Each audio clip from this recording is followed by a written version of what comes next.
Film ini menceritakan tentang kehidupan Joseph Smith, mantan pasukan khusus yang hidup sebagai pemabuk tunawisma di London. Smith melarikan diri dari pengadilan militer dan mengubah identitasnya menjadi Joy Jonas, hanya untuk membawanya memasuki kebusukan kehidupan bawah tanah kota London, di mana dia harus kehilangan orang terkasih dan berjuang untuk membalas dendam.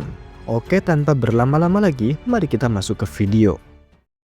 Saya lagi di rumah nih guys. Jangan lupa like, comment, and subscribe.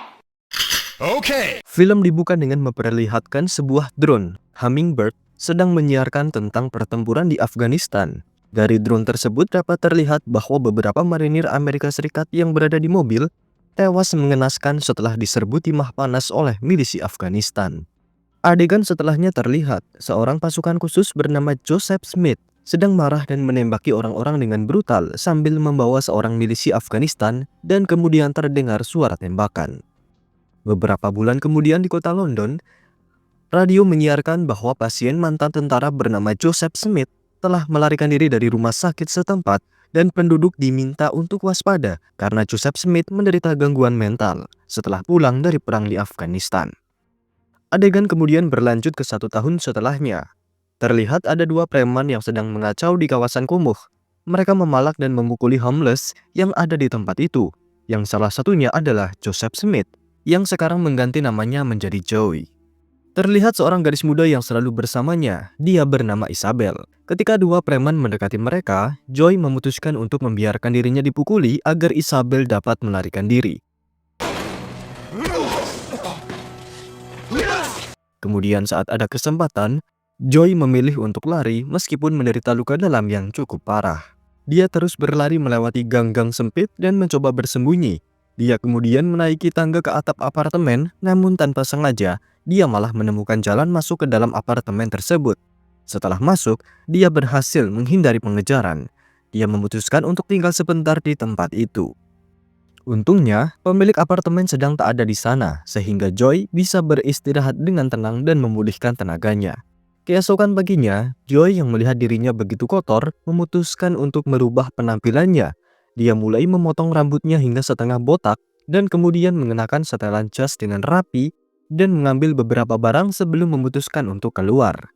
Saat Joy akan meninggalkan apartemen, dia mendengar pesan suara yang ditinggalkan oleh pemilik rumah yang mengatakan jika pemilik rumah sedang berada di luar negeri dan baru akan kembali pada 1 Oktober, yang berarti masih 8 bulan lagi. Tak sampai di situ, Joy juga menemukan kunci rumah dan kunci mobil yang tergeletak begitu saja di meja, dan dia bahkan menemukan kartu ATM beserta nomor PIN untuk menggunakannya. Melihat situasi yang menguntungkan ini, Joy memutuskan untuk tinggal di sana setidaknya sampai pemilik apartemen pulang. Setelah itu, Joy keluar rumah, mengambil sejumlah banyak uang dan pergi menemui biarawati kenalannya yang sering membagikan makanan gratis untuk homeless, dan wanita itu bernama Christina. Setelah bertemu, Joy lalu menanyakan apakah Christina melihat Isabel. Namun Christina menjawab beberapa hari ini Isabel tak pernah terlihat. Meskipun Christina terkejut dengan perubahan penampilan Joy, namun Christina berusaha untuk tenang. Joy, yang merasa berhutang budi kepada Christina karena dulu sering memberinya makan, memutuskan untuk menyumbangkan uang yang dia ambil agar Christina bisa terus berbagi kebaikan kepada para homeless. Keesokan harinya saat sedang sarapan, Joy kembali teringat dengan perang besar di Afghanistan, di mana dia adalah salah satu penumpang yang selamat setelah kendaraan mereka diserbu ratusan butir timah panas dari milisi Afghanistan, seperti di awal film. Sampai saat ini, Joy terkadang masih merasakan sakit pada tulang rusuknya karena efek traumatik karena dulu pernah tertembak. Bahkan saking traumanya, dia kerap berhalusinasi, mengira bahwa dia saat ini sedang berperang.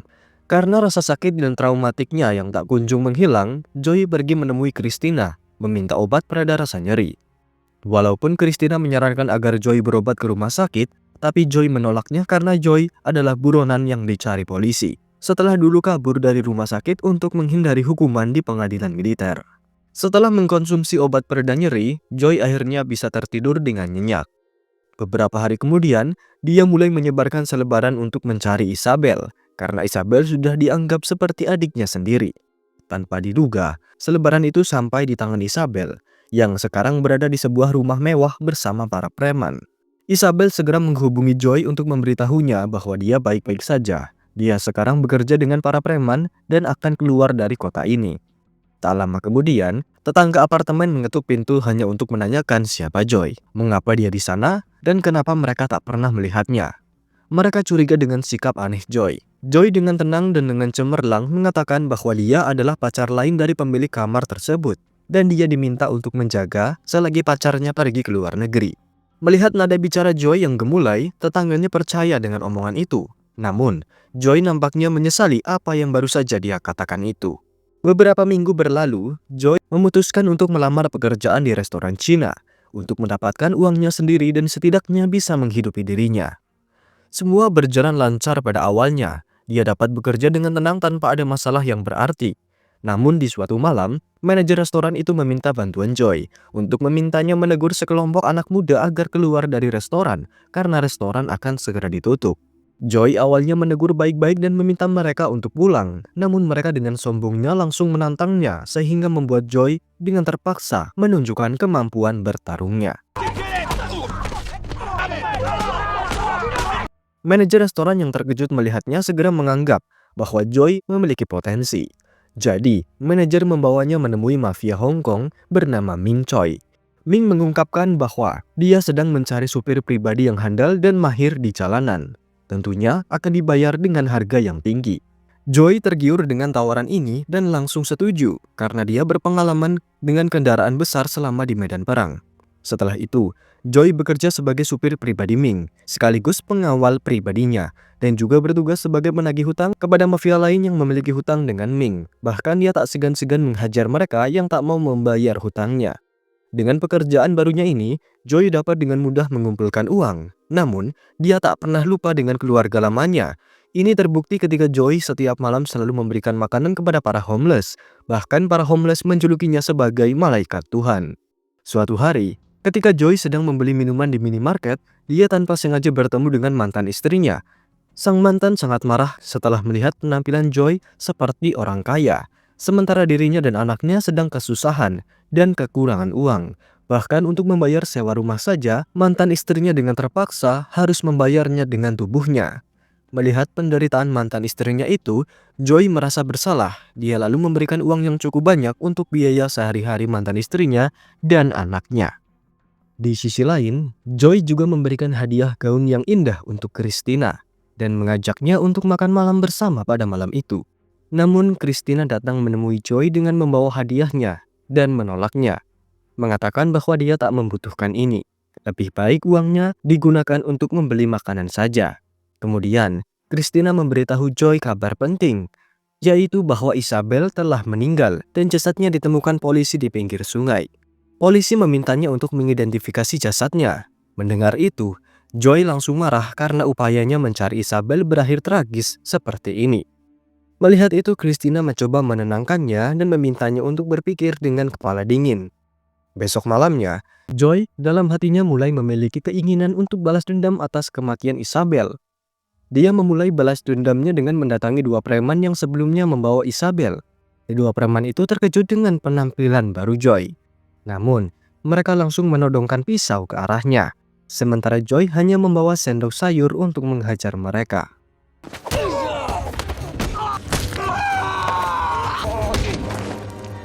Setelah dia menghabisi preman besar, Joy segera bertanya ke preman kecil siapa orang yang membunuh Isabel. Namun preman itu tak mengetahui namanya dan hanya tahu ciri fisiknya saja, di mana pelaku berumur sekitar 30 tahunan dan memiliki bekas luka di atas matanya, serta bekerja sebagai bandar. Keesokan harinya, Joy mengundang Christina untuk menemuinya di salah satu tempat untuk membicarakan mengenai penemuannya terkait Isabel. Setelah bertemu, Joy sedikit terkejut setelah melihat penampilan Christina karena dia memakai gaun yang sebelumnya ditolaknya. Setelah itu, Joy menyuruh Christina untuk mencari informasi dari polisi dengan mengatakan kalau pelakunya memiliki bekas luka di atas mata, bekerja sebagai bandar, dan berumur 30 tahunan. Dengan ciri-ciri tersebut, polisi pasti dapat mengenalinya.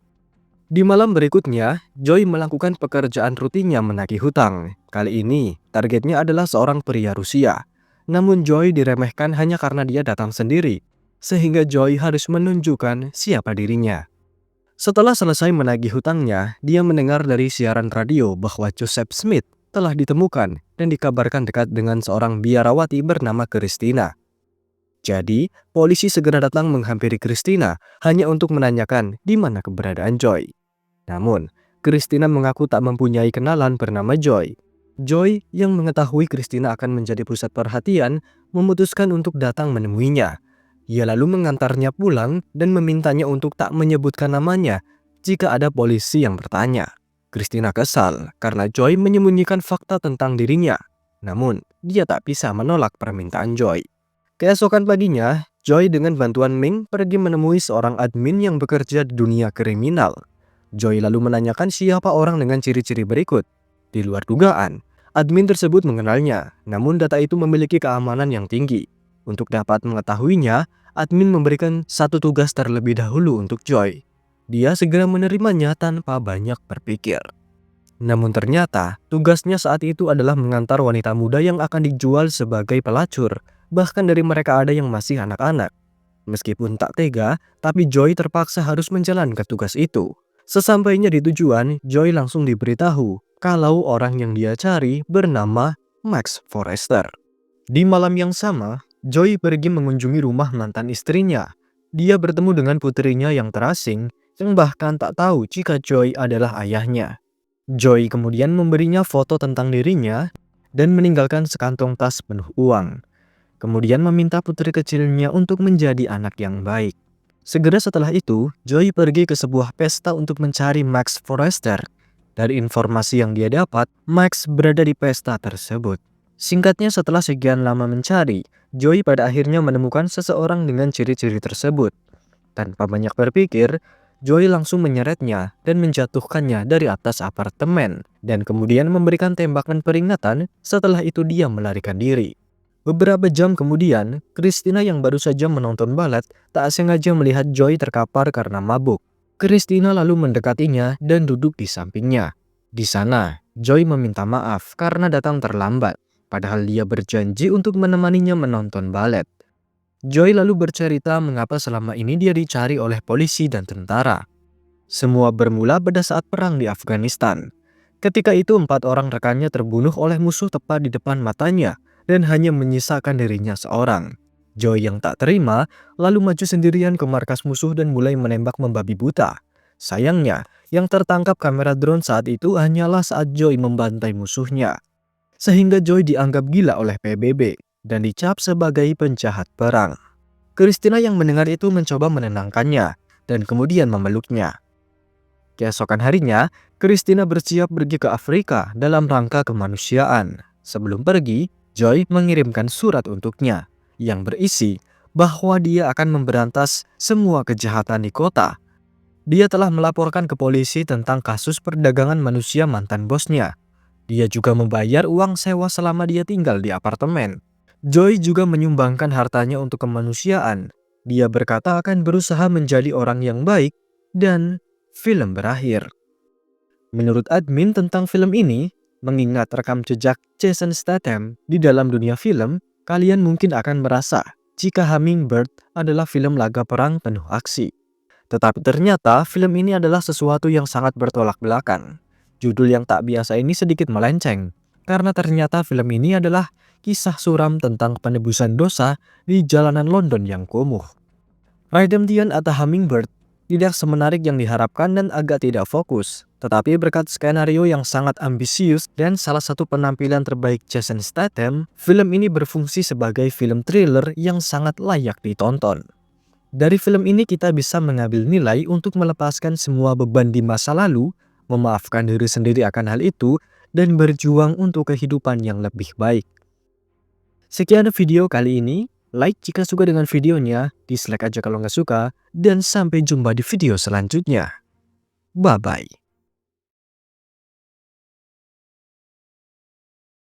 Jangan lupa subrek sama tombol ring. Oke. Oke.